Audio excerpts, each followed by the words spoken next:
खनदो आं माबोरै थांनानै थागोन जेबोखौनो सानख'हाला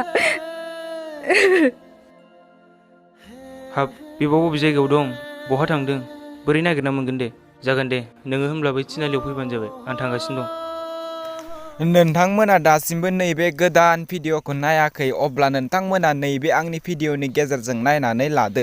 हेलौ लोगोफोर, आरोबाव आं दिनै नोंथांमोननि गेजेराव मोनसे गोदान भिडिअनि आपडेट लानानै फैलायबाय।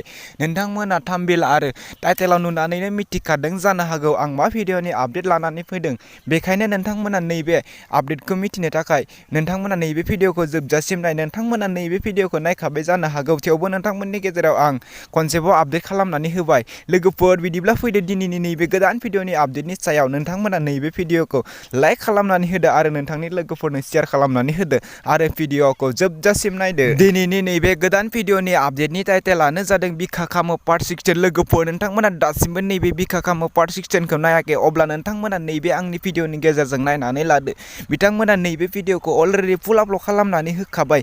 बे भिडिअआ जोबोरैनो मोजां जादों लोगोफोर। बे भिडिअनि आर्टिस्टफोरानो जादों प्रिति नार्जारि, बिबुं बसुमतारि, दैबती बसुमतारि, पुष्प औवारि, जाफुं बसुमतारि। लोगोफोर नोंथांमोना बिथांमोननि नैबे गोदान भिडिअखौ नायाखै अब्ला बिथांमोननि इउटुब चेनेलाव थांनानै नैबे भिडिअखौ नायहैदो आरो बिथांमोननि भिडिअखौ मोजां मोनोब्ला लाइक खालामनानै होदो। लोगोफोर बे भिडिअखौ बिथांमोना अलरेडि फुल आपल'ड खालामनानै होखाबाय आरो नैबे भिडिअआ जोबोरैनो मोजां जादों।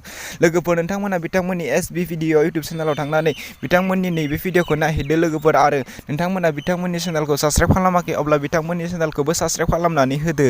नैबे भिडिअनि कनसेप्ट आरो स्ट'रियानो जादों सुबुरना। बिदिब्ला लोगोफोर दिनैनि नैबे गोदान भिडिअनि गुसुं आपडेटआ बेखिनियानोसै। नोंथांमोना आंनि चेनेलखौ दासिमबो साबस्क्राइब खालामाखै अब्ला आंनि चेनेलखौ साबस्क्राइब खालामनानै होदो आरो भिडिअखौ मोजां मोनदोंब्ला भिडिअखौबो लाइक शेयार खालामनानै होदो। लोगोफोर बेफोरबायदिनो गोदान गोदान भिडिअनि आपडेट मोननो थाखाय लोगोफोर। बिदिब्ला लोगोफोर दिनैनि नैबे गोदान भिडिअनि गुसुं आपडेटआ बेखिनियानोसै।